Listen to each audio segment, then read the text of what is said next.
The question is often asked of Jesus, what kind of man is this?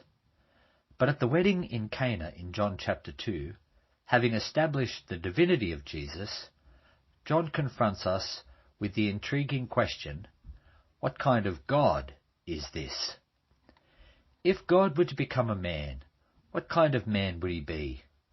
And if he were to reveal his glory, what would that look like? According to John, God would be the kind of man who started a micro-brewery at a wedding, and his would be the kind of glory that filled you with joy, rather than exposed your shame for all the world to see.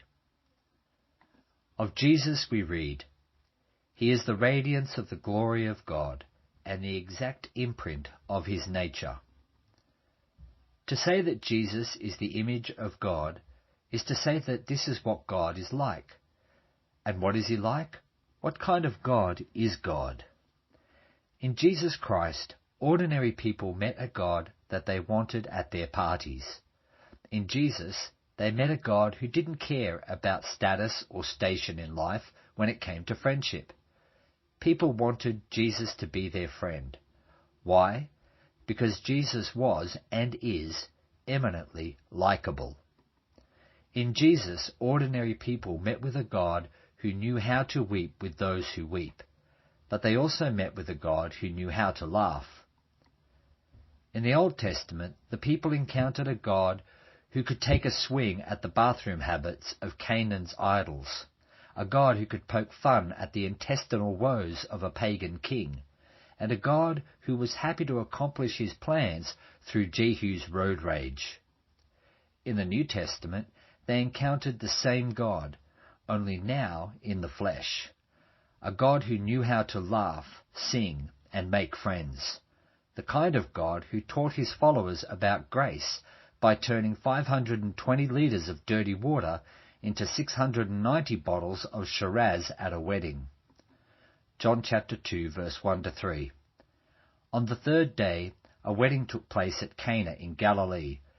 Jesus' mother was there, and Jesus and his disciples had also been invited to the wedding. When the wine ran out, Jesus' mother said to him, "They have no more wine." We sometimes fret that God does not understand the people he has made. But this whole event in Cana is geared to make you smile and laugh and make your jaw drop at the familiar and lovely way God has chosen to live and make his home with us in this world. The stone pots at this wedding were for washing your dirty hands and feet according to the purification custom of the Jews. It was a vivid symbol of the law and reminded you of your dirt. It reminded you of your shame. But who wants to feel their shame all the time? We all carry with us a great deal of shame and guilt, but Jesus does not set his new wine alongside the grey water in order to highlight your dirt. Instead, Jesus transforms the dirty water into something you can now rejoice in. Now you can look at these pots, and instead of seeing your dirt, you see mercy. Instead of dreading God, you can now sit with him and eat and drink and rejoice in his friendship. This is what it meant for Jesus to reveal his glory in his very first miracle here in Cana. God did not turn up to expose your dirt, but to turn your guilt into gladness. Jesus was accused of being a drunkard and a glutton, but for the ordinary man or woman, it felt good to be around Jesus. Why? Because in Jesus we met with a God who had come to take away all our shame so as never to revisit it again. What kind of God is this? A God of joyful generosity. A God who causes us all to laugh and rejoice because he is the kind of God that laughs and rejoices with us. God has chosen to do the unthinkable.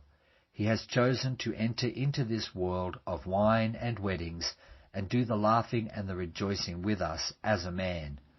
And that makes this God, the only true God, a God worthy of all praise.